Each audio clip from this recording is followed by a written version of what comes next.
Have you ever wondered what could drive a father to stand by smiling while his wife publicly humiliates his own daughter at her wedding? My stepmother deliberately poured an entire glass of red wine down my $15,000 wedding dress in front of 350 elite guests, laughing as she said, "Oops, now you match your mother's fate." The crimson stains spread across the white silk like blood, while my father actually chuckled.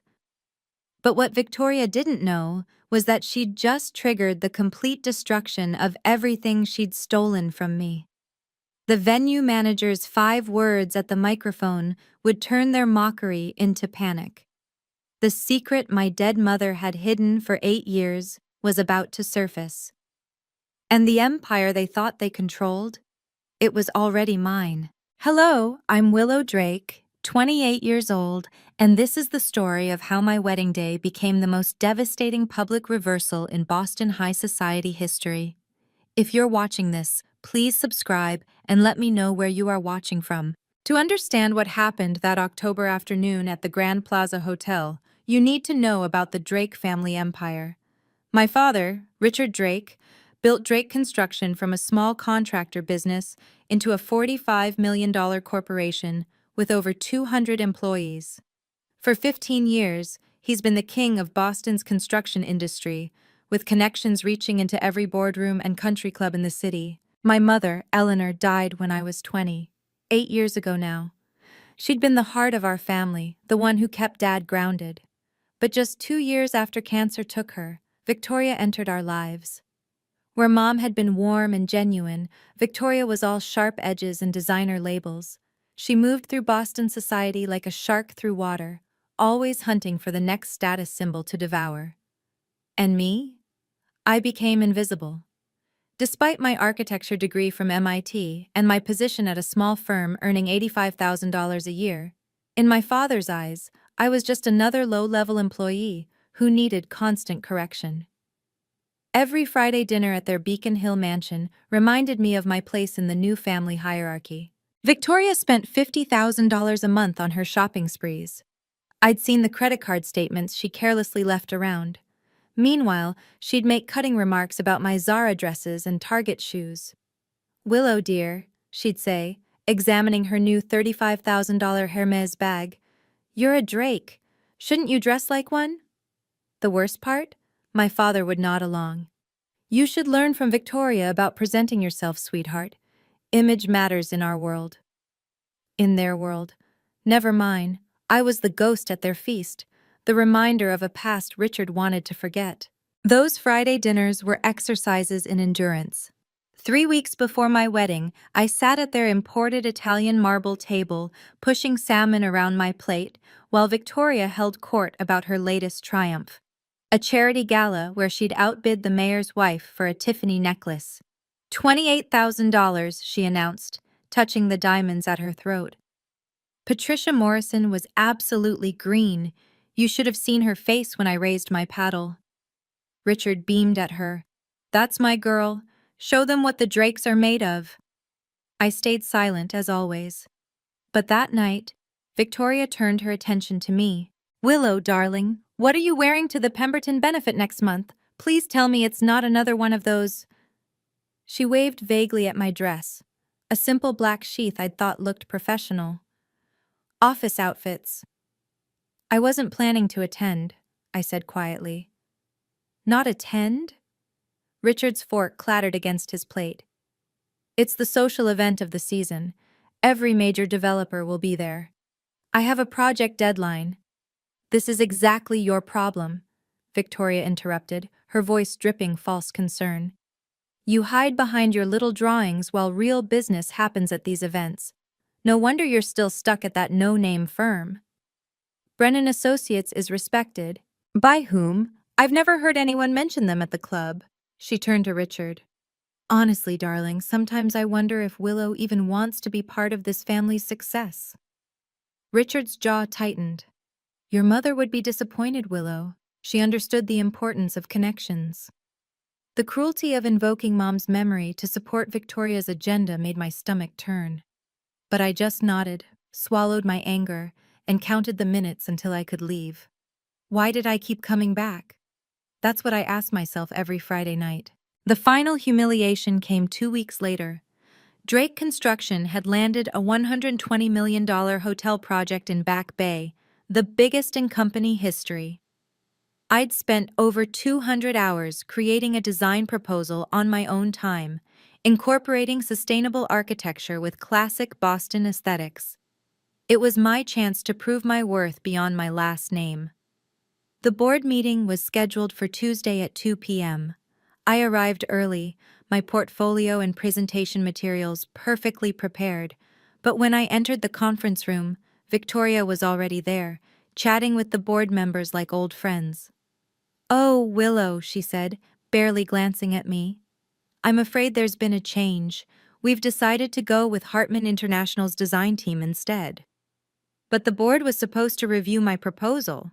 "Sweetie, this is a real project, not a school assignment." She smiled at the board members who shifted uncomfortably. "I'm sure your little sketches are lovely, but Hartman has experience with luxury properties. You understand, don't you? You design such nice middle-income housing." I looked at my father, who sat at the head of the table studying his phone. "Dad?" He didn't even look up. "Victoria's right. This project needs proven expertise." I stood there, holding 200 hours of work, watching Victoria toss my unopened portfolio into the wastebasket beside her chair. "Meeting starts in 5 minutes," she announced. "I assume you have actual work to do at your, what's it called, Brennan?" That night, alone in my apartment, I opened my laptop to find an unexpected email from Margaret Sullivan, marked Confidential, Eleanor Drake Estate. My hands shook as I read the subject line. "Regarding your inheritance, urgent timeline." Everything was about to change. Can you believe it? A father who lets his wife trash his daughter's work without even looking at it. But wait, you haven't heard about the secret my mother kept for 8 years. If you want to know how Victoria and Richard finally paid for their cruelty, make sure to subscribe and hit that notification bell. Trust me, the justice coming their way is more satisfying than you can imagine. That same evening, Marcus came over with Chinese takeout and found me staring at Margaret Sullivan's email. Marcus wasn't just my boyfriend of 3 years. He was a mergers and acquisitions lawyer who'd seen enough corporate family dramas to recognize one brewing. "Let me guess," he said, setting down the food. "Another Friday dinner disaster?" "Worse. They threw out my Back Bay proposal without even opening it." I showed him the email. "And now this." Marcus read it carefully, his expression growing serious. "Willow, this is from Sullivan and Associates. They don't handle simple estates. Whatever your mother left you, it's significant." He was right about more than the law firm.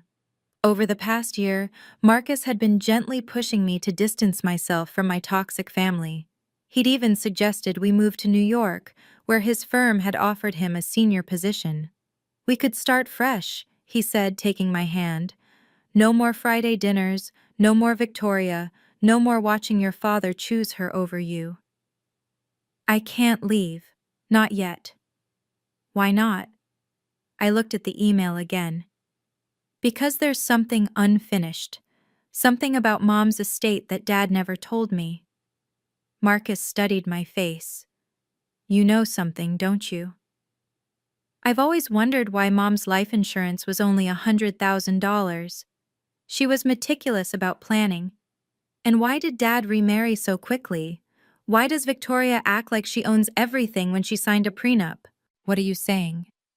"I'm saying maybe Mom knew exactly who my father was, and maybe she protected me in ways I'm just beginning to understand." Marcus squeezed my hand. "Then we stay, and we find out what your mother really left you.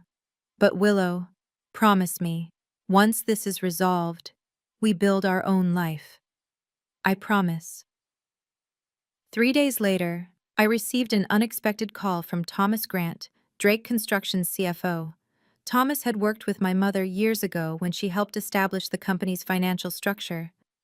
"Willow, can you meet me at Cafe Nero? Not the office. Come alone." When I arrived, Thomas looked exhausted.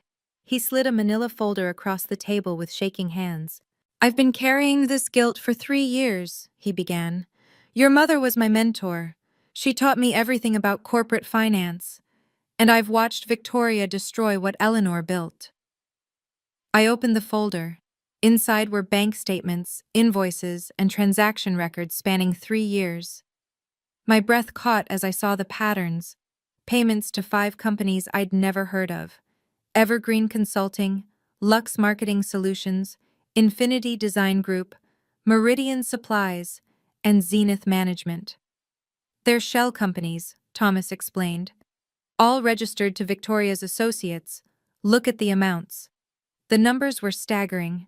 $240,000 here, $380,000 there, dozens of transactions totaling. I had to calculate twice to believe it. $8.7 million, Thomas confirmed. In 3 years. How did she— Your father signs whatever she puts in front of him. He's so infatuated, he doesn't even read them. But Willow, that's not just company money. Half of that came from accounts your mother established, funds meant for employee pensions and your education trust. My hands clenched. She stole from Mom's legacy? I have copies of everything. Ernst & Young could verify this independently if needed, but I'm taking a huge risk telling you this. Why now? Thomas met my eyes. Because Margaret Sullivan called me yesterday. She said you're about to learn something that changes everything. And when you do, you'll need this evidence. The pieces were falling into place, but I still couldn't see the whole picture. Margaret Sullivan's law office occupied the entire 40th floor of the Prudential Tower. When I walked in the next morning, her assistant immediately escorted me to a conference room where Margaret waited with a thick legal folder. Willow, thank you for coming. Please, sit down. What I'm about to tell you will be shocking. She opened the folder, revealing documents bearing my mother's signature and multiple official seals. 8 years ago, 2 months before she passed, your mother restructured her estate. She owned 52% of Drake Construction, shares from when she helped your father start the company. These shares were never transferred to Richard. They were placed in a trust for you. My world tilted. 52%? But Dad always said, your father has been lying. The shares became yours on your 21st birthday 7 years ago. However, there's a crucial provision. You must formally claim them before your 29th birthday, or Richard gains the right to buy them back at 1990 prices, essentially stealing them for pennies. My 29th birthday is in 3 months. Exactly. Your mother suspected Richard might remarry quickly and try to hide this from you. She was right. Margaret pulled out another document. I've kept the original will, along with 5 notarized copies, for 8 years as Eleanor requested. She said, when Willow needs this, she'll know. So I've been the majority owner for 7 years? Every board meeting without you was technically illegal. Every major decision required your approval. Richard has been operating on borrowed time. I thought of all the humiliations, the dismissals, the times they'd laughed at my little job while spending money that was partially mine. Margaret, can we claim the shares without warning them? She smiled. Your mother asked the same question. The answer is yes, but timing is everything. When do you want to strike? At my wedding. That Friday dinner, I waited until dessert was served, Victoria's favorite moment to hold court, before making my announcement. Marcus and I have set a date, October 15th, 2 months from now. Victoria's spoon clattered against her creme brulee. 2 months? That's impossible. The plaza needs at least 6 months. Then isn't it fortunate you have such impressive connections? I smiled sweetly. Unless you've been exaggerating your influence? Richard looked up from his phone. This is rather sudden, Willow. Marcus got promoted. We want to celebrate properly. Besides, I turned to Victoria. You're always saying I don't understand how to make a statement. Here's my chance to learn. Victoria's eyes gleamed. I'd baited the hook perfectly. Well, she said slowly, I suppose I could call in some favors. The Grand Plaza has the best ballroom in Boston, but it won't be cheap. At least $400,000 for the kind of wedding befitting the Drake name. Perfect. And we'll need to invite all the board members, Dad's business partners, the investors from the Back Bay project. Everyone important. Everyone? Richard frowned. That's at least 350 people. It's also the end of Q3, I added casually. The quarterly board meeting is October 14th. The timing would let everyone attend both events. Victoria practically glowed. Oh, this is perfect. I'll handle everything. We'll show Boston society what real elegance looks like. Patricia Morrison's daughter's wedding will look like a backyard barbecue compared to this. How generous of you, I said. I'm sure you'll make it unforgettable. If only she knew how unforgettable it would truly be. October 15th would be the day the Drake Empire changed hands, and Victoria would be the architect of her own destruction. Victoria threw herself into wedding planning with the fervor of a general preparing for war. Within a week, she'd commandeered my entire wedding, and I let her. This Vera Wang is perfect, she announced at the bridal salon, selecting a $15,000 gown without asking my opinion. The beading will photograph beautifully in the Globe Society pages. She booked the Boston Symphony Orchestra for $50,000. The flowers, all white orchids and roses, cost another $30,000. The menu tasting at the Grand Plaza ran $200 per person for Wagyu beef and lobster thermidor. We're not just planning a wedding, Victoria declared to her assistant. We're creating the social event of the season. I want every person who rejected my country club application to see this. That revealed everything. 3 years ago, the Brookline Country Club had quietly declined Victoria's membership. She'd been trying to buy her way into old Boston society ever since. Marcus watched her spiral into excess with amusement. She's spending at least $450,000, he calculated. Does she think this will finally get her accepted? She thinks my wedding is her coronation, I replied. Let her. The guest list grew daily. Victoria invited every CEO, every society matron, every gossip columnist in Boston. She even arranged for a Boston Business Journal photographer to cover the event. Your little friends from that firm can sit in the back, she informed me while reviewing seating charts. We need the important people visible in photos. I nodded obediently, hiding my satisfaction as she unknowingly assembled the perfect audience for her own downfall. Every person she was desperate to impress would witness her humiliation. You're being surprisingly cooperative, she observed suspiciously. You're right, Victoria. It's time I learned how to be a proper Drake. Her smile was venomous. Finally. While Victoria orchestrated her grand production, Marcus and I quietly built our financial fortress. His expertise in corporate law proved invaluable as we established 3 offshore LLCs through completely legal channels. We need to protect your personal assets before you claim the shares, Marcus explained, fingers flying over his laptop. Once you become majority owner, Richard might try to sue for control. Over 2 weeks, we moved $15 million from my mother's trust accounts that Margaret had helped me access, money Richard didn't even know existed. The funds went through the Cayman Islands, then Switzerland, finally landing in secure accounts he couldn't touch. Thomas Grant met us secretly at Marcus's office one evening, bringing corporate banking authorization codes.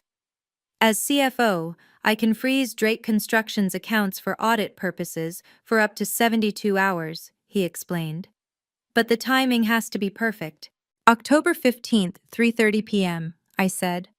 Right after Victoria's grand entrance, right before the reception payment, Thomas nodded. The company credit cards will decline. Richard's personal cards are all linked to the corporate accounts for tax purposes.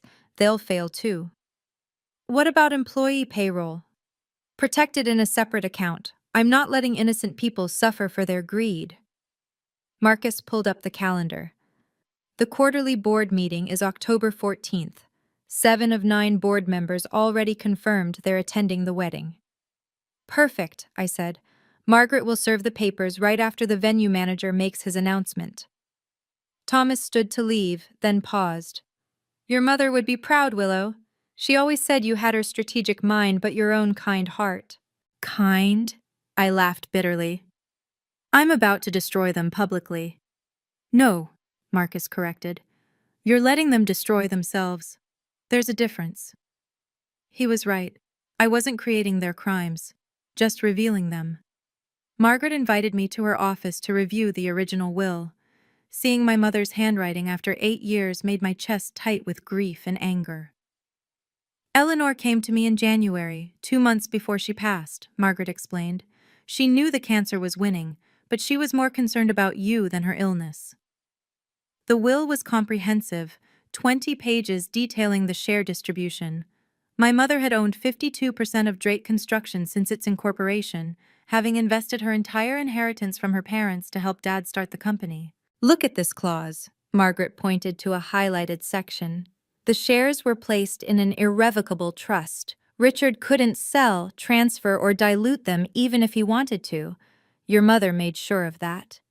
But he's been acting as sole owner for 8 years. Fraudulently. Every major contract, every loan, every acquisition required majority shareholder approval. You could void them all if you wanted. The documents bore the seal of 3 different notaries, the Massachusetts Secretary of State and Sullivan and Associates.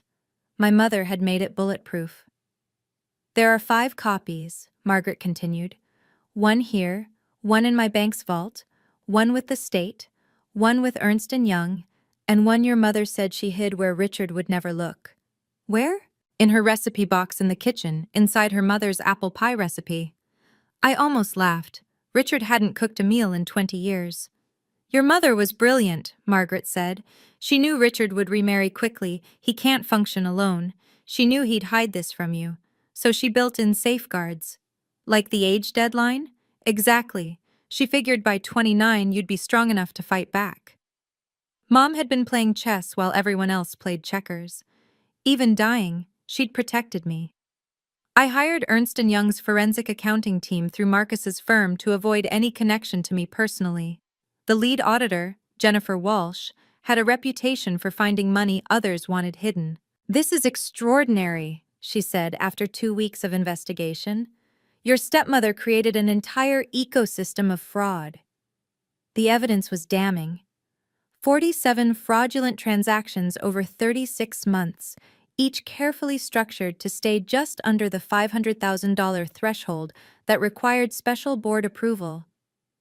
Victoria's signature appeared on every single one. Look at this email chain, Jennifer showed me her laptop screen. She corresponds with all 5 shell companies from her personal email. She didn't even try to hide it properly.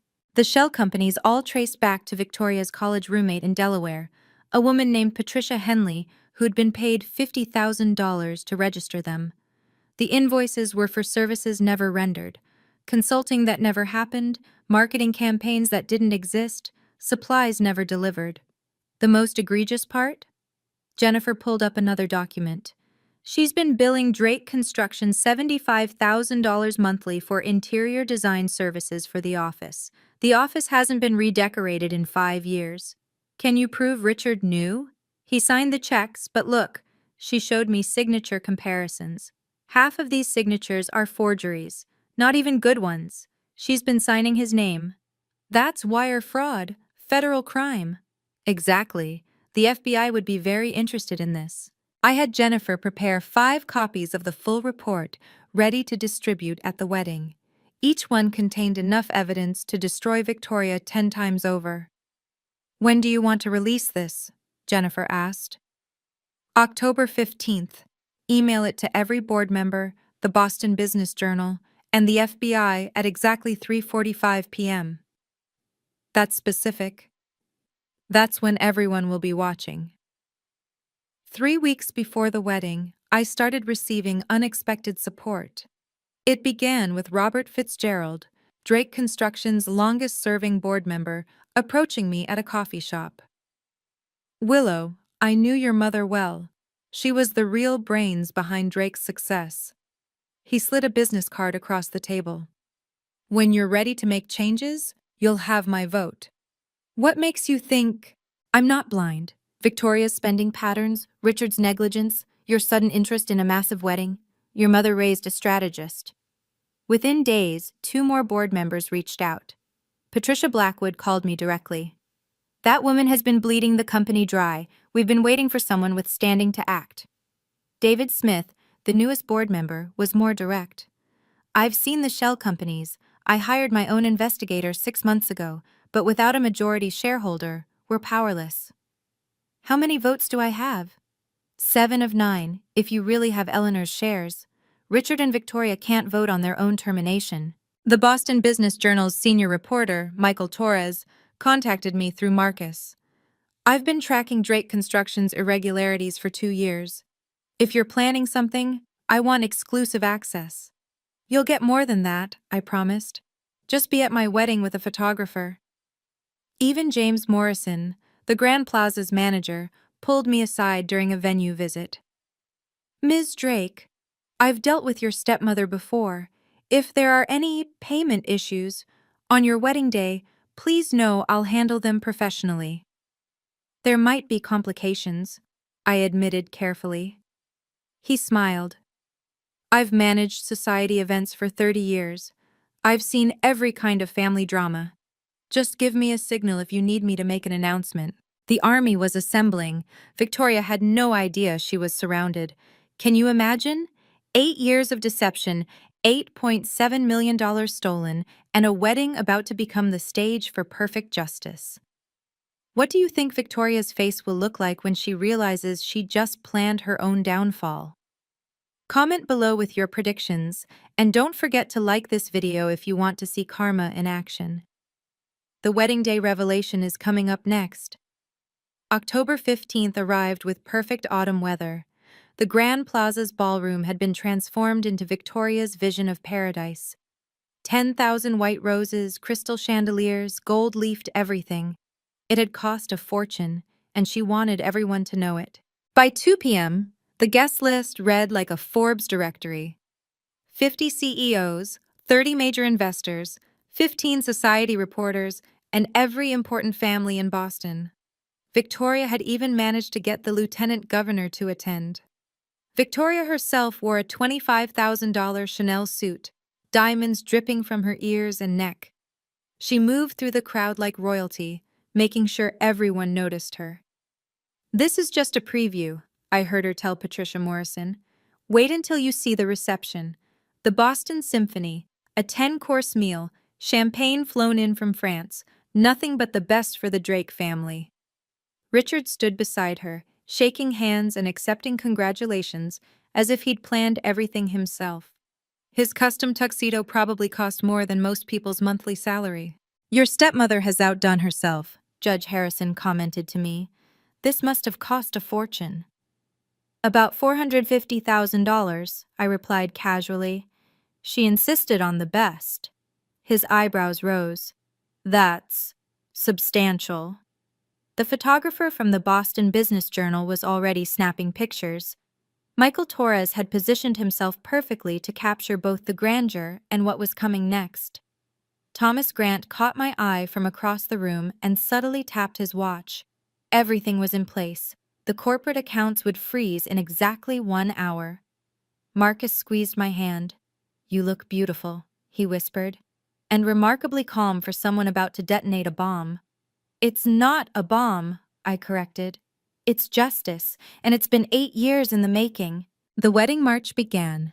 Time for Act 1 of Victoria's final performance. The ceremony went perfectly.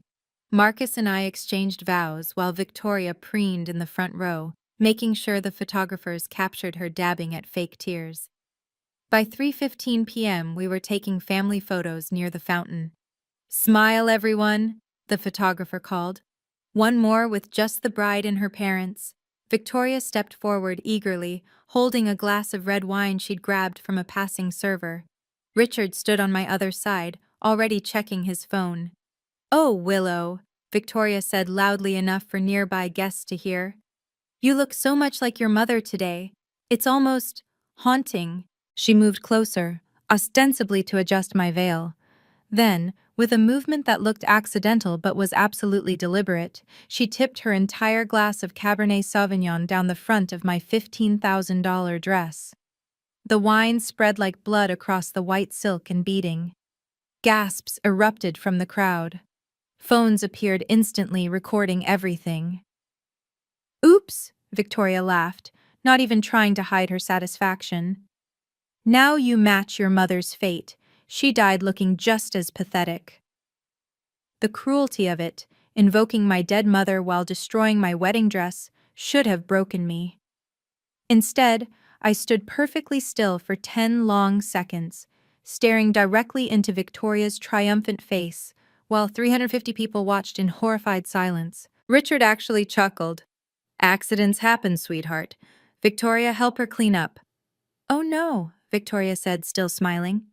I think the stain adds character. Besides, we need to start the reception. Can't keep the Boston Symphony waiting. I finally spoke, my voice carrying clearly. Thank you, Victoria. You just made this so much easier. Her smile faltered slightly. Made what easier? You'll see in about 10 minutes. I didn't run. I didn't cry. I didn't even raise my voice.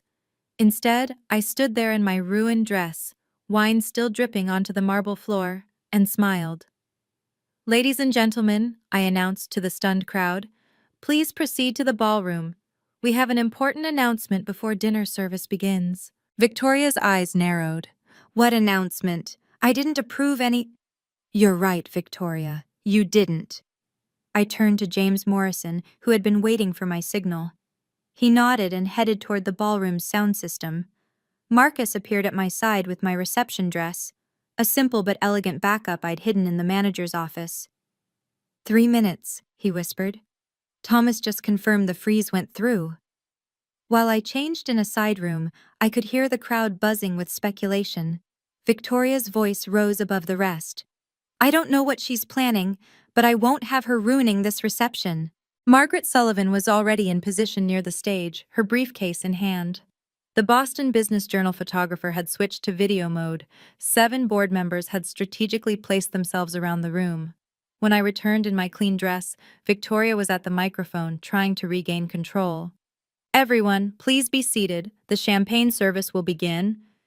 James Morrison approached the mic, his face professionally neutral.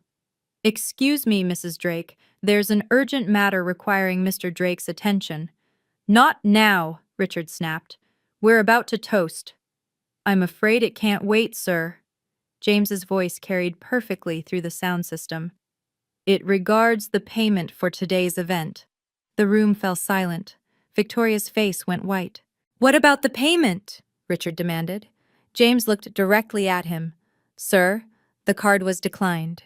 The silence was deafening. 350 of Boston's elite stood frozen, champagne glasses half raised, as James Morrison repeated those 5 devastating words. Sir, the card was declined.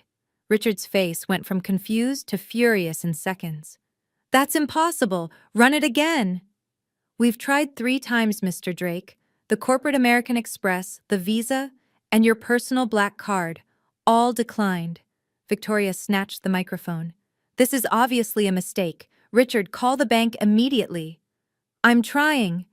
Richard fumbled with his phone, his hands shaking. It says the accounts are frozen for audit.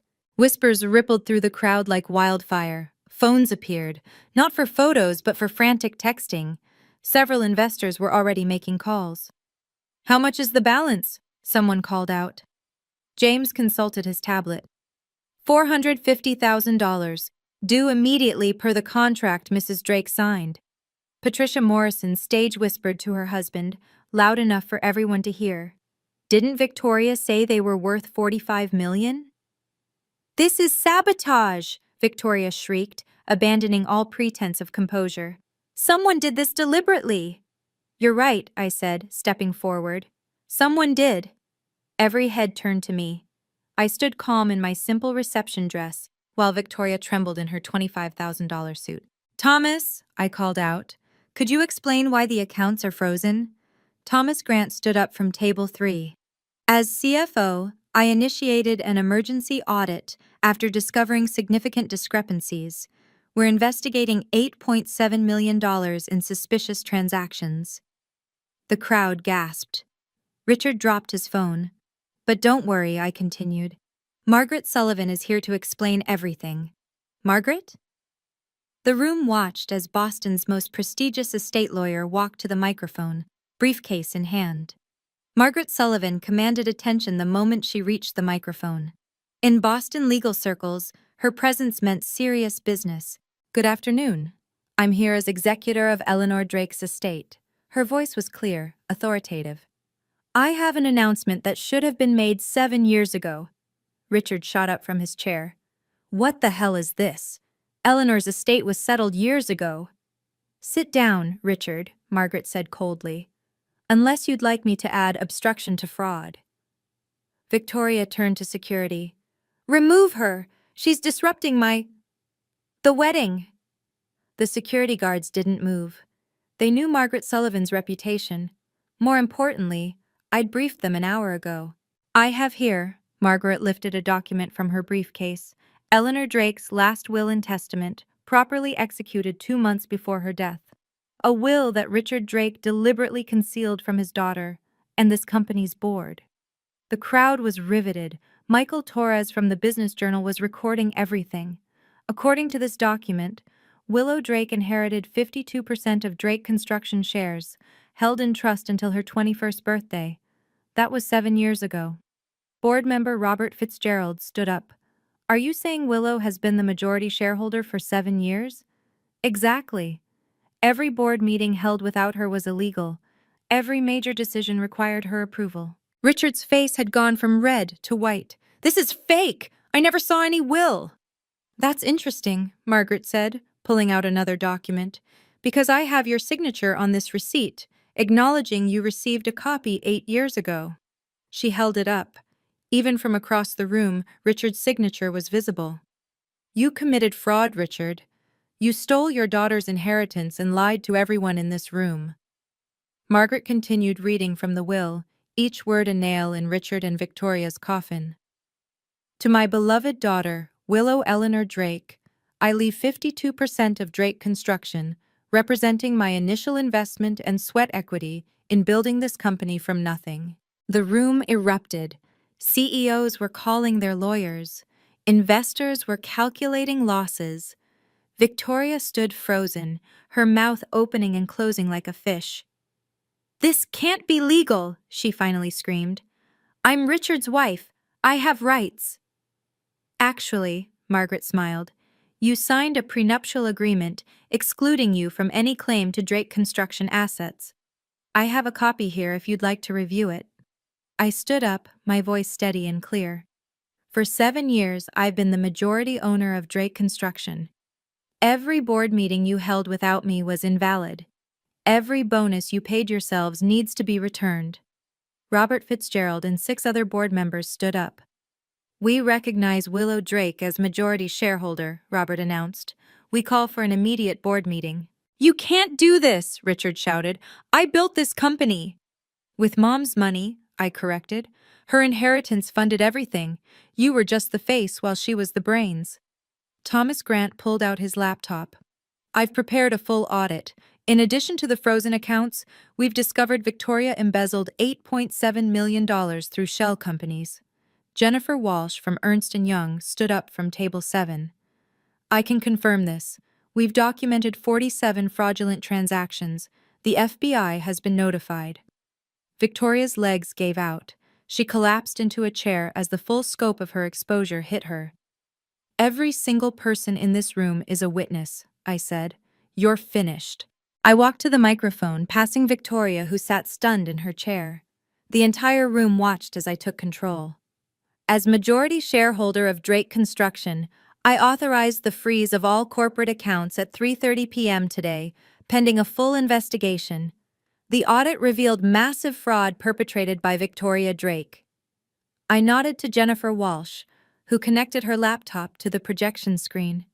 Suddenly, the evidence was displayed for everyone to see. Invoices, bank transfers, email chains. Evergreen Consulting, Lux Marketing, Infinity Design Group, all shell companies registered to Victoria's associate, Patricia Henley.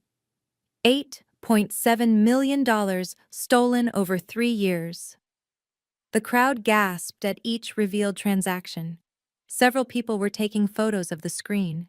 That's private information, Victoria shrieked. You can't show that.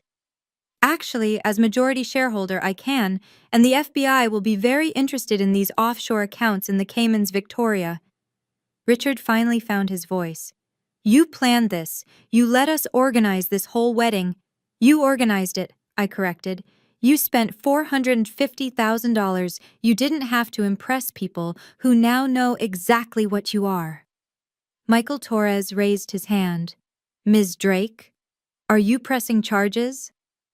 That depends on their cooperation. Victoria has 72 hours to return the stolen funds. Richard has 24 hours to resign as CEO. This is extortion, Richard bellowed. Margaret Sullivan laughed.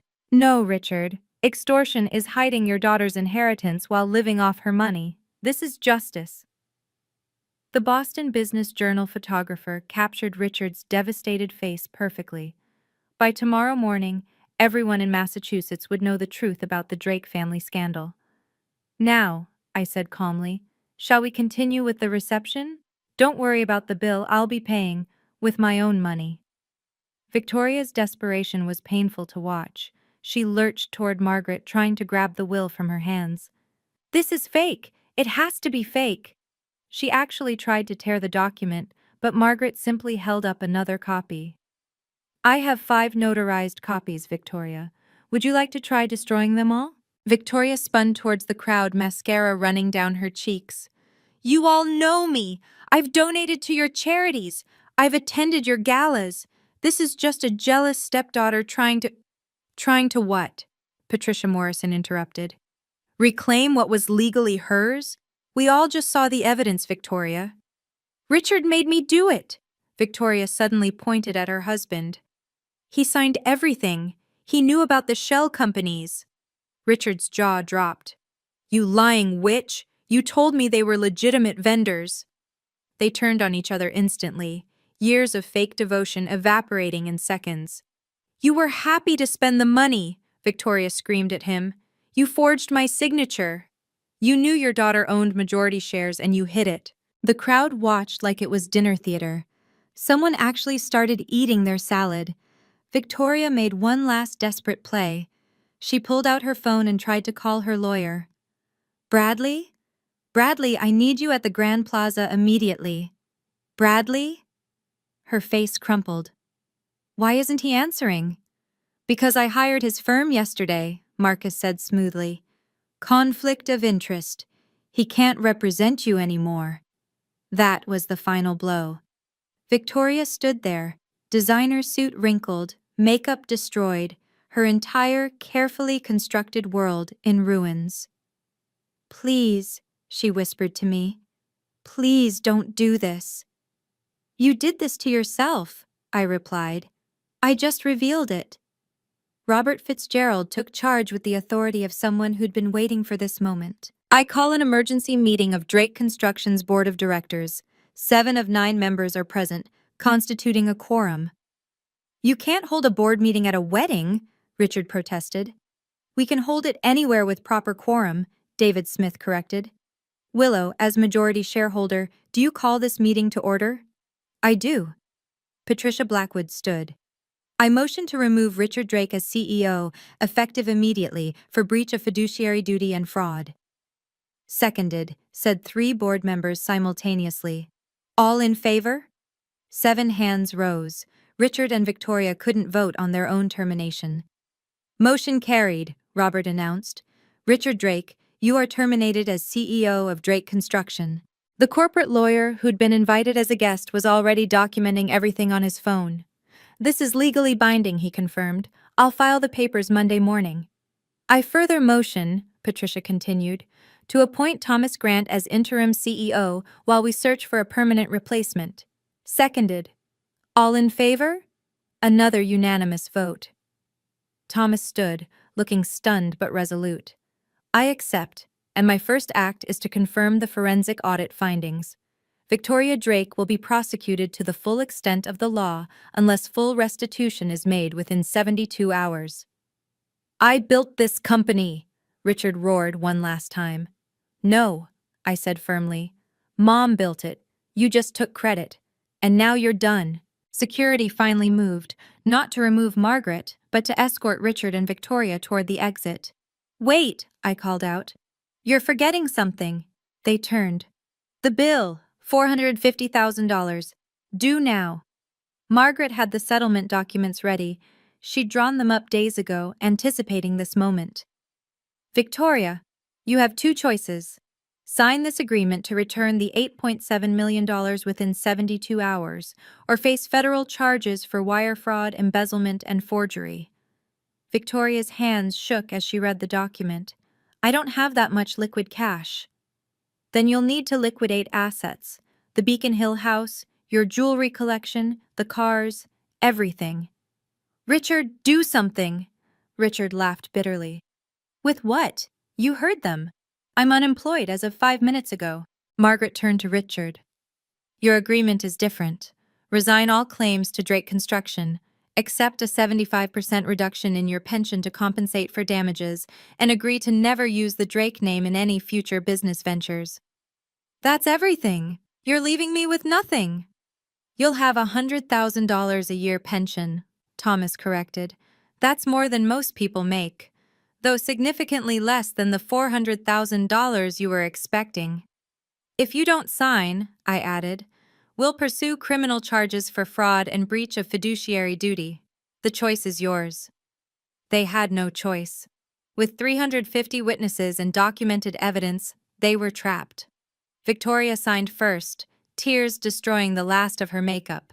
Richard followed, his signature shaky with rage. "One more thing," Margaret said. "A restraining order. You're not to contact Willow without her explicit permission." They signed that too. "Get out," I said quietly. "Both of you. And Victoria, that $50,000 monthly shopping allowance? It's over, forever." As security escorted them out, Patricia Morrison started slow clapping. Soon, the entire room was applauding. Justice, served at exactly the right temperature. With Richard and Victoria gone, the atmosphere transformed completely. I stood at the microphone, looking out at 350 faces that had just witnessed the most dramatic wedding in Boston history. "Ladies and gentlemen, the wedding reception will continue as planned. The Boston Symphony is here. The food is exceptional, and the champagne is already chilled. The only difference? I'm paying for it with my own money, money that was always rightfully mine." The crowd erupted in genuine applause this time. Marcus joined me at the altar we'd set up for our reception ceremony. "Should we do this properly now?" At 4 p.m. we exchanged rings again, this time surrounded by people who actually respected us. No fake tears from Victoria, no dismissive glances from Richard, just honest witnesses to our love. "Before we celebrate," I announced, "I want to make something clear. Drake Construction will be run ethically from now on. The stolen pension funds will be restored. The 50 employees Victoria fired to cut costs will be offered their jobs back." More applause. Several investors approached Thomas immediately to express their support. "And one more thing." I pulled out my phone and transferred $50,000 on the spot. "This is going to the Boston Women's Architecture Foundation in memory of Eleanor Drake." Judge Harrison raised his champagne glass. "To justice! To justice!" 350 voices echoed. The Boston Symphony began playing, and for the first time in 8 years, I felt like I could truly breathe. Marcus spun me onto the dance floor, and I laughed, really laughed. "No regrets?" he asked. "None. Mom would be proud." "She would. You didn't just reclaim your inheritance, you reclaimed your life." The party continued until midnight, becoming legendary as the wedding where justice was served as the main course. By 6 a.m. the next morning, the story had exploded across Boston media. Michael Torres had worked through the night to publish his exclusive in the Boston Business Journal's online edition. The headline read, "Drake Heiress Reclaims Empire, Wedding Day Coup Exposes Years of Fraud." Marcus read it aloud over breakfast. "In a stunning reversal witnessed by 350 of Boston's business elite, Willow Drake revealed she has been the rightful majority owner of Drake Construction for 7 years while her father and stepmother perpetrated massive fraud. The article included photos, Victoria's shocked face when the card declined, Richard's rage during the board vote, and me, calm in my simple reception dress, taking control of my company. By noon, the story had been shared 50,000 times. Boston wedding. Justice was trending. Financial reporters from Bloomberg and the Wall Street Journal were calling for interviews. Drake Construction's stock price, which had been stagnant under Richard's management, jumped 12% on news of Thomas Grant's appointment as CEO. "Look at this," Marcus showed me his phone. 5 major construction firms had already reached out to Thomas about partnerships, excited by the promise of ethical leadership. Victoria's social media accounts were being destroyed in the comments. Her Instagram following dropped from 100,000 to 3,000 in a single day. Someone had even created a meme of her wine-spilling moment with the caption, "When karma has perfect timing." The 5 shell companies were under federal investigation by that afternoon. Patricia Henley had already agreed to cooperate with authorities in exchange for immunity. "You've changed corporate Boston," Michael Torres told me in a follow-up interview. "Other boards are already implementing stronger oversight because of what you exposed." "Good," I replied. "No one should have to wait 8 years for justice." Victoria's fall from grace was swift and complete. Within 72 hours, she'd liquidated everything to pay back the $8.7 million. The Beacon Hill penthouse sold for $3.2 million. Her jewelry collection, those precious status symbols she'd flaunted, fetched another $2.8 million at auction. The cars went next: the Bentley, the Mercedes, the Range Rover. Then the art, the furs, the designer wardrobe. She had to sell it all. Patricia Morrison delighted in telling everyone at the country club. She's living in a 1-bedroom apartment in Worcester now, working as a real estate agent for a small firm. Can you imagine? But the worst blow came from an unexpected source. Victoria's first ex-husband, whom she'd divorced 15 years ago, saw the news coverage and filed a lawsuit. Apparently, she'd hidden assets during their divorce too. She claimed poverty to avoid alimony, his lawyer told the press. Now we know she had millions hidden offshore even then. Her Instagram account, once filled with luxury vacations and designer hauls, went dark. The last post before deletion was flooded with comments from former friends distancing themselves. The country clubs she'd fought so hard to join all revoked her memberships. The charity boards she'd sat on quietly requested her resignation. The society events she'd lived for, her name was mysteriously absent from every guest list. Thomas shared a report 3 months later. "She applied for a job here. Can you believe it? Wanted to be our interior design consultant. What did you do? Sent a polite rejection. From your desk. I heard she eventually moved to Arizona, starting over where no one knew the name Victoria Drake." Sometimes disgrace is its own prison. Richard's downfall was different from Victoria's, quieter but somehow sadder. Without the CEO title that had defined him for 15 years, he seemed to shrink. The Beacon Hill mansion had to be sold to cover his debts and the company's legal settlements. He moved into a modest condo in Quincy, a far cry from the luxury he'd grown accustomed to. His $400,000 annual pension was reduced to $100,000, still generous, but not enough to maintain his former lifestyle. The country club membership, the box seats at Fenway, the yacht, all gone. "I saw him at Whole Foods," Uncle Paul told me 6 months later. "He was checking prices. Richard Drake checking grocery prices." No company would hire him. His reputation was toxic. Who would trust a CEO who'd defrauded his own daughter and allowed his wife to embezzle millions? The divorce from Victoria was finalized in 3 months. She tried to claim spousal support, but the prenup she'd signed was ironclad. They tore each other apart in court, each blaming the other for their downfall. "She seduced me when I was grieving," Richard told the judge. "He knew exactly what I was doing and encouraged it," Victoria countered. The judge was unmoved by either of them. A year later, Richard sent me a single text. Your mother would be proud. I didn't respond. Some bridges, once burned, should stay ash. Marcus heard Richard had started drinking heavily, spending his days in a dive bar in Quincy, telling anyone who'd listen how he'd built an empire and been betrayed. The king of Boston construction had become a cautionary tale told in business schools about the dangers of greed and the importance of ethical leadership. Under Thomas Grant's leadership, Drake Construction didn't just recover, it thrived.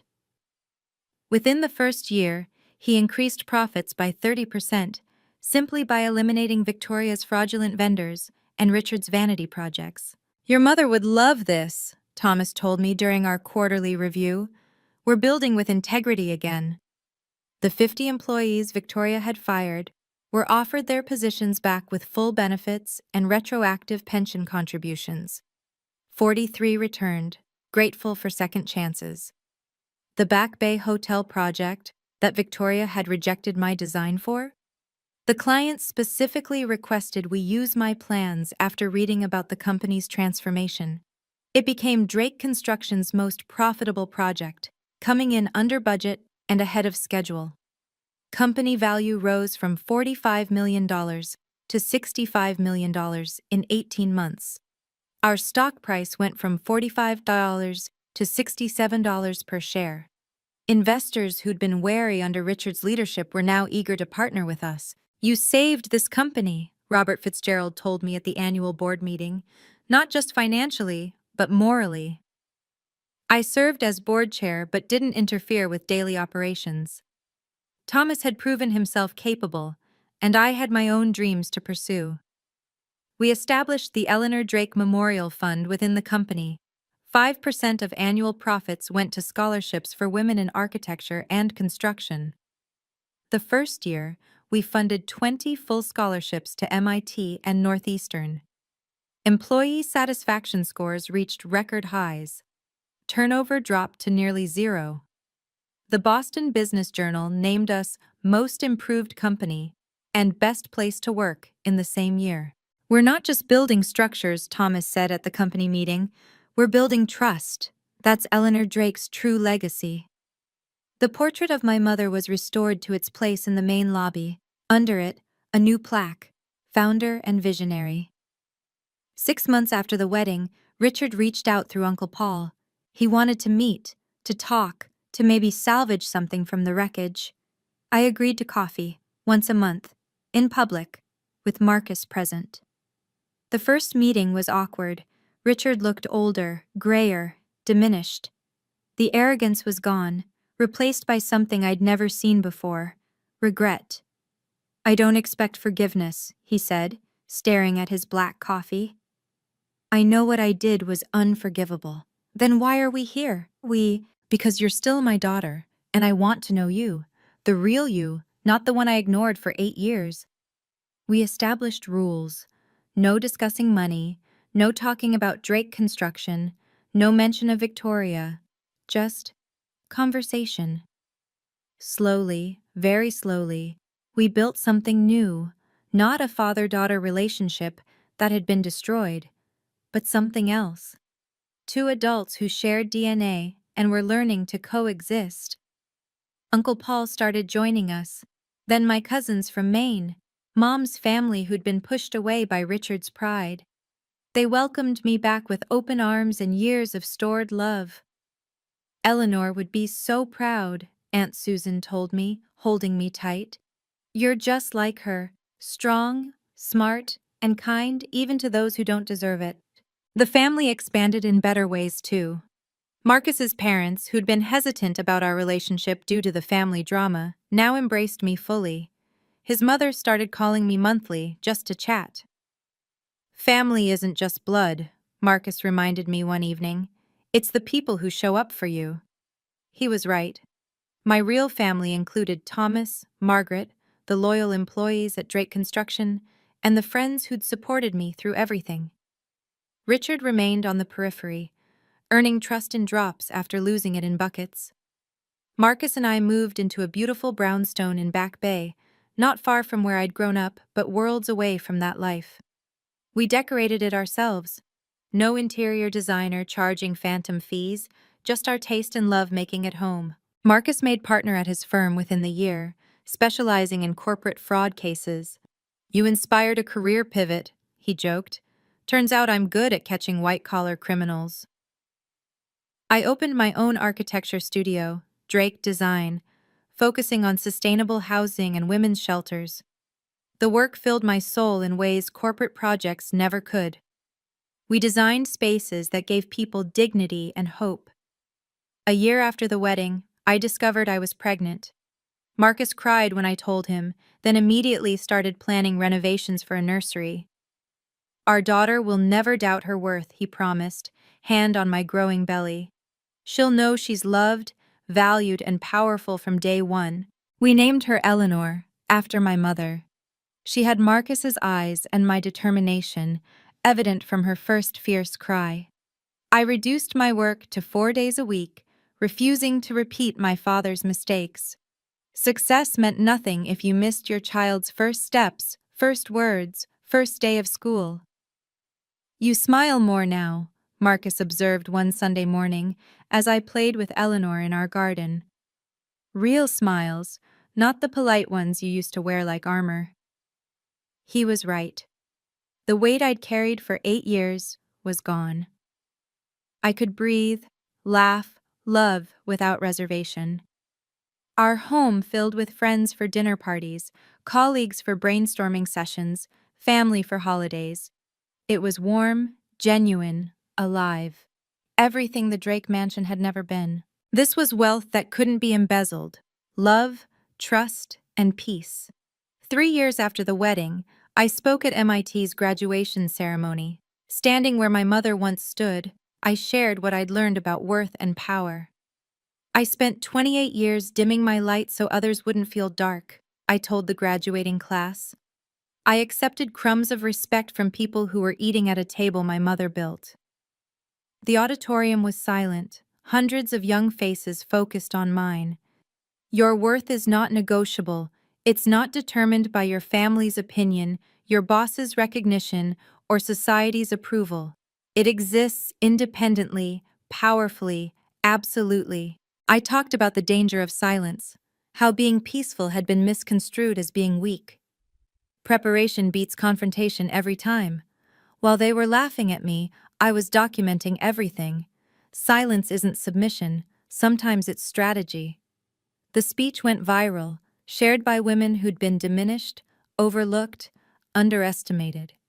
Messages poured in from around the world: daughters dealing with toxic parents, employees facing workplace theft, people finding courage in my story.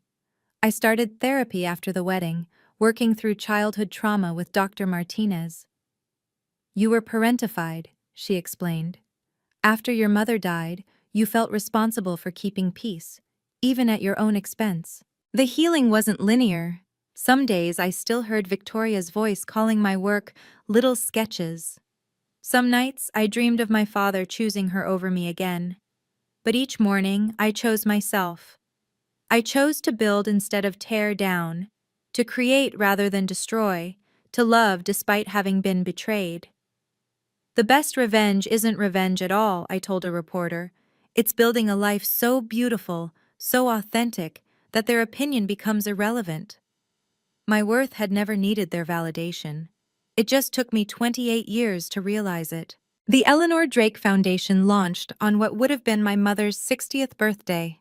$2 million annually for women in architecture, with special focus on daughters of single mothers who understood the struggle of building something from nothing. The first scholarship recipient, Maria Santos, cried when she received the news.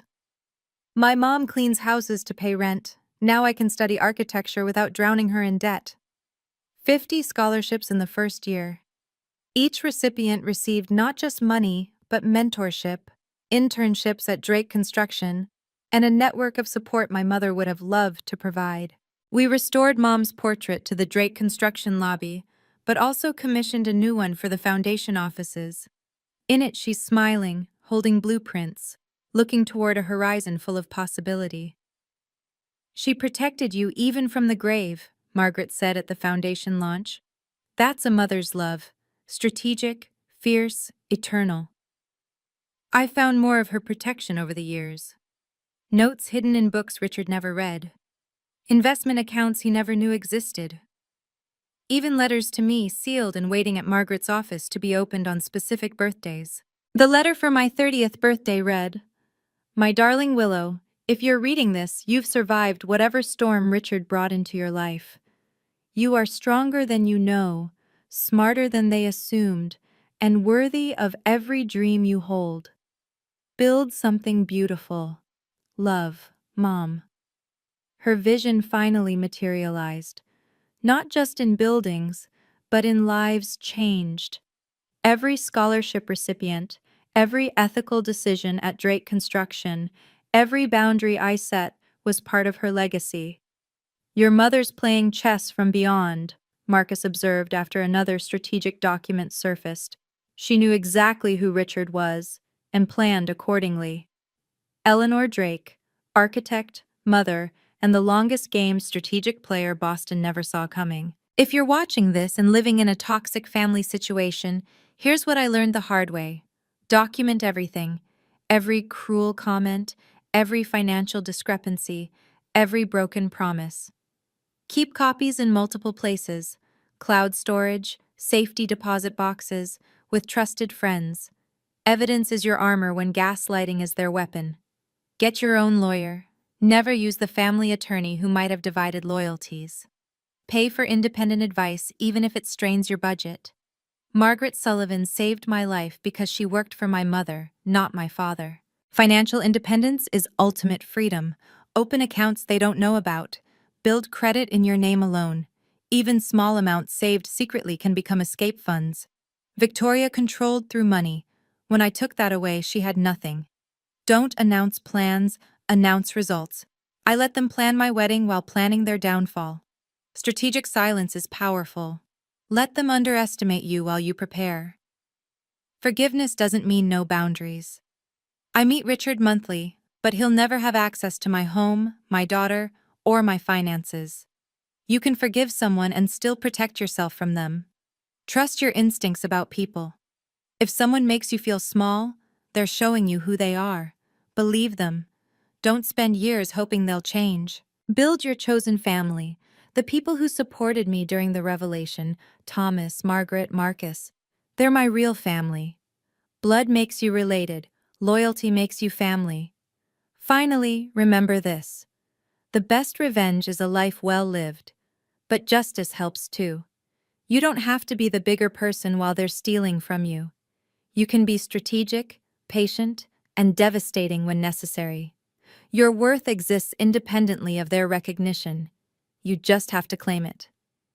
3 years later, I stand in my office overlooking Boston Harbor, watching Eleanor play with building blocks. She'll never question her worth or beg for scraps of approval. The cycle ends with her. Drake Construction thrives ethically under Thomas's leadership. The foundation has funded 150 scholarships. My architecture firm just won a national award for sustainable design. Victoria disappeared completely from Boston society. I heard she moved to Phoenix, selling real estate to retirees who don't Google their agents.